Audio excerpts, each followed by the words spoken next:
হ্যাঁ বন্ধু, তো অনিতার রান্নাঘরে আজকে হবে পুঁই শাক দিয়ে কুমড়ো আলু দিয়ে তরকারি। তার সঙ্গে অন্য কিছু আছে, কিন্তু সেটা আমি এখন বলছি না, যখন দেবো আপনারা তখনই দেখতে পাবেন।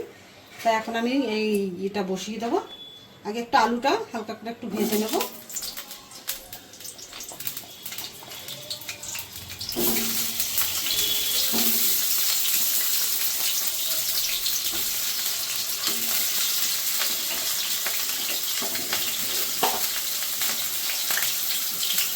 আলুর সঙ্গে একটু দিয়ে দেবো কটা কাঁঠালের দানা।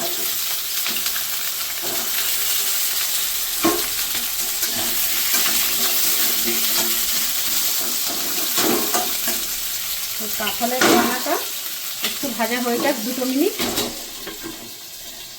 হ্যাঁ বন্ধু, দেখি এটা ভাজা হয়ে গেছে। হ্যাঁ, এটা ভালো করে ভাজা হয়ে গেছে। এবার আমি এটাতে জল দিয়ে দেবো। এটা ফোড়নটা যেহেতু পরে দেবো, আবার এটাকে দিয়ে দিলাম আমি জল। এবার দিয়ে দেবো পুঁই শাকের ডাঁটা। পুঁই শাকের ডাঁটাটা সিদ্ধ হতে একটু সময় লাগে, তার জন্য এটাকে আগে দিয়ে দেবো।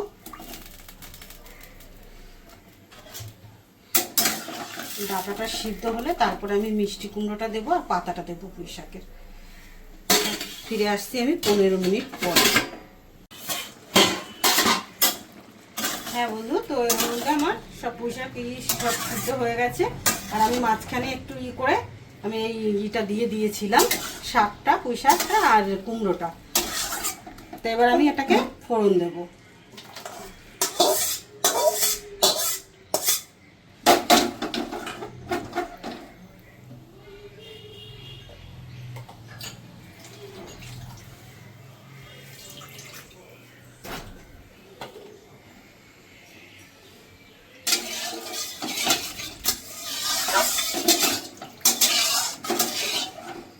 এবার এই জলটাকে আমি এটার মধ্যে দিয়ে দেবো। এই শাকটার ভিতরে এখনো নুন হলুদ দেওয়া হয়নি, এবার আমি দেবো সব কিছু। তো কড়াটা আমার গরম হয়ে গেছে, এবার আমি তেল দিয়ে দেবো। অল্পই দেবো, অল্প তেল মশলা রান্না।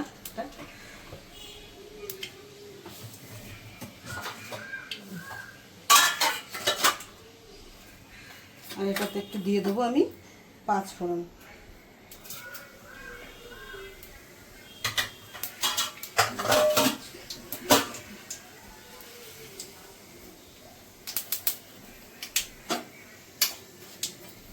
তা বন্ধু, এটা হচ্ছে, আমরা তো একে ছোটো কাঁকড়া বলি, তা আপনারা কে কী নামে চেনেন কমেন্টে বলবেন। অনেকে তো মৌ কাঁকড়া বলে, অনেকে পেঁচি কাঁকড়া বলে, অনেকে ছোটো কাঁকড়া বলে। আমরা ছোটো কাঁকড়াই বলি, যেহেতু ছোটো সাইজে তার জন্য এটা ছোটো কাঁকড়া। এটা দিয়েই আমি পুঁই শাকটা করবো।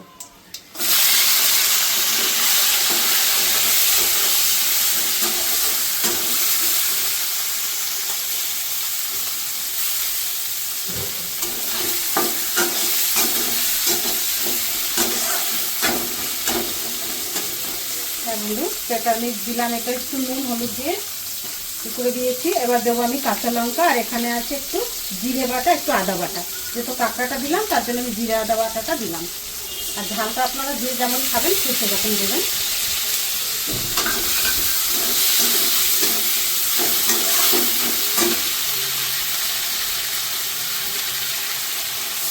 আমি এটার মধ্যে একটু জল দিয়ে দিলাম একটু ভালো করে কষার জন্য।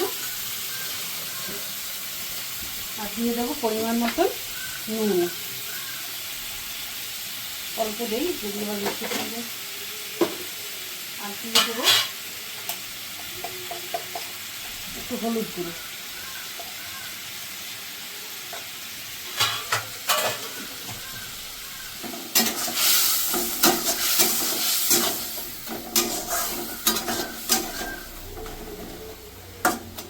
বন্ধু, তো এটা 2 মিনিট একটু কষিয়ে নিই, যেহেতু জিরে বাটা আদা বাটা দেওয়া, একটু ভালো করে একটু না কষলে কাঁচা গন্ধ বেরোবে। হ্যাঁ বন্ধু, তো আমার এটা মশলাটা ভালো করে কষে গেছে। এবার আমি এই পুঁই শাকটাকে ঢেলে দেবো এর মধ্যে।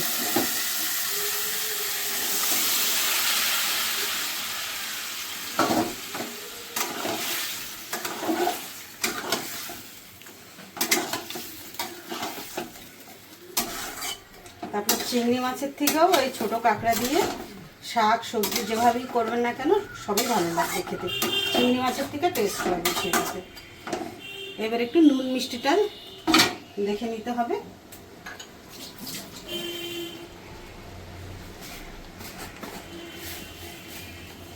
যেহেতু পুঁই শাক আর কুমড়ো, তার জন্য একটু মিষ্টি দিয়ে দিলাম আমি।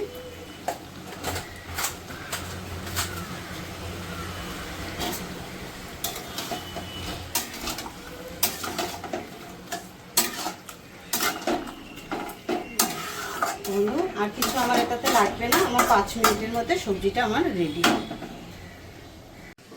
হ্যাঁ বন্ধু, সবজিটা আমার হয়ে গেছে। এবার আমি গ্যাসটাকে বন্ধ করে দেবো।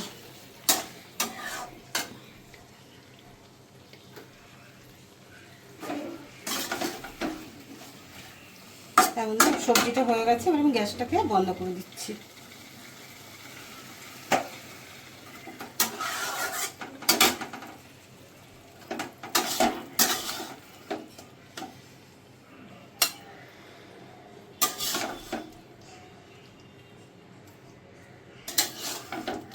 তো বন্ধুরা, আপনারা এইভাবে বানিয়ে খেয়ে দেখবেন কেমন লাগে। আমি বললেই কেন বিশ্বাস করবেন যে চিংড়ি মাছের থেকে টেস্ট এটাতে। খেয়ে আমাকে জানাবেন কার কীরকম লাগলো সবজিটা।